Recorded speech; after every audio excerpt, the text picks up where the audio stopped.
बिस्मिल्लाहिर्रहमानिर्रहीम।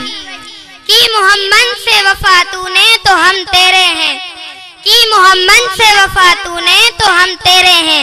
ये जहान है चीज क्या लोहो कलम तेरे हैं। इज्जत ईमान वारा समूरा आयल मेहमान जज साहिबान इन भलारी महफिल में वेठल जुमले आशिक़ रसूल प्यारा भाइरो अस्सलाम अलैकुम। हक नबी जनाबे जज असा सब खुश नसीब आयूं जो असा के नबी पाक जे उम्मती हुजन जो शरफ हासिल है। वो एड़ा शरफ ऐं रुतबो है जे लाए अग जे केतरन रसूलन अल्लाह का इहा दुआ घुरी हुई त ए परवरदिगार असा के पंजे शान वारे आखिरी नबी हजरत मोहम्मद मुस्तफा सल्लल्लाहु अलैहि वसल्लम जो उम्मती करे था। सुभान अल्लाह जे नबी पाक जे उम्मती हुजन जी ख्वाहिश अकबर रसूल कन उन जो शान ऐं अज़मत छा हुंदी। उन जो मिलाद करण ऐं उन में शामिल थियण जो सवाब केतिरो हूंदो। साथियो अज असां ई तव्हां पंहिंजे नबी पाक जे आमन जो जशन कलंदर लाल शहबाज जे सहन में मल्हाए रहिया आहियूं। मूंखे यकीन है त अज जे हिन रूहानी जशन में असां सां गॾु कलंदर लाल शहबाज भी शामिल आहे जो उन पंहिंजे हिक फारसी शेर में इन तरह चयो आहे। इमरोज शाहे शाह मेहमान अस्त मारा, इमरोज शाहे शाह मेहमान अस्त मारा, जिब्राइल बा मलाइक दरबान अस्त मारा। जनाब आला कलंदर लाल शहबाज पंहिंजे शेर में चवे थो त अज रात मुझे लाए खुशी जी रात है जो मूं वट मुझो सुनो सरदार नबी करीम मेहमान जो है। नबी पाक जे अचन करे हजरत जिब्राइल ऐं ॿिया मलाइक चनन दरबान छो बीठा आहिनि।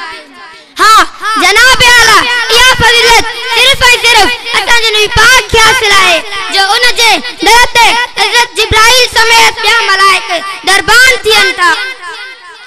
जनाब सदर कुरान शरीफ में इरशाद है वमा अरसलनाका इल्ला रहमतल लिल आलमीन।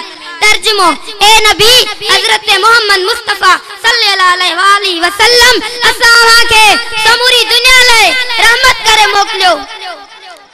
ए भाइरो थोड़ा गौर करो जेका अजीम हस्ती समूरी दुनिया यानी अमेरिका का वठी अफ्रीका ताईं ईरान का वठी एशिया ताईं यूरोप ऐं ऑस्ट्रेलिया समेत अरब अजम बिनी जहानन ला रहमत हुजे उनजी शफाअत छा हुंदी।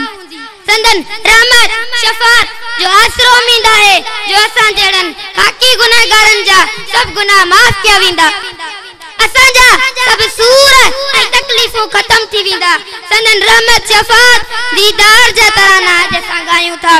मलाइका तोरे हुरू इंसान तोरे जिन्न हर घड़ी हर वक्त बार बार ई चवन था अस्सलातु वस्सलामु अलैका या रसूल अल्लाह, अस्सलातु वस्सलामु अलैका या हबीब अल्लाह, अस्सलातु वस्सलामु अलैका या नूर अल्लाह, अस्सलातु वस्सलामु अलैका या नबी अल्लाह।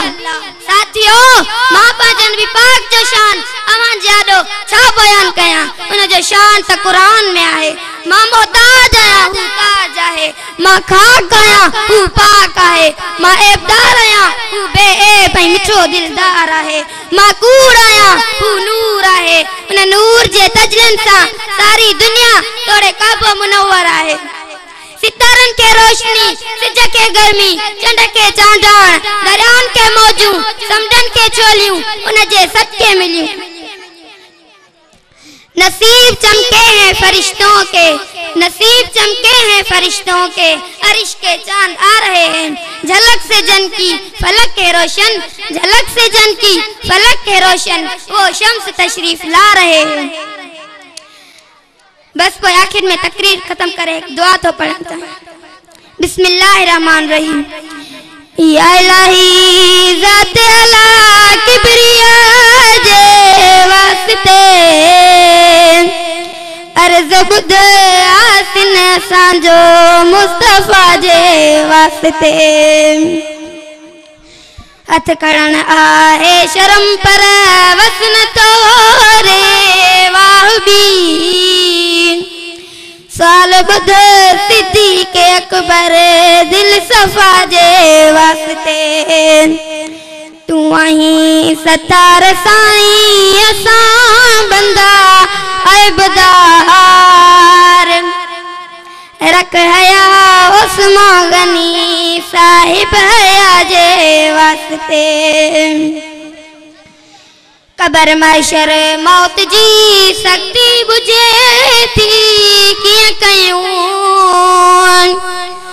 हल कर मुश्किल या मुश्किल कुशा जे वास्ते मोमिनो हाणे जतो ही थो करे दुआ के खत्म कुर्ब मां कलमू पढ़ो खत्म दुआ जे वास्ते ला इलाहा इल्लल्लाह मुहम्मद रसूलुल्लाह सल्लल्लाहु अलैहि वसल्लम।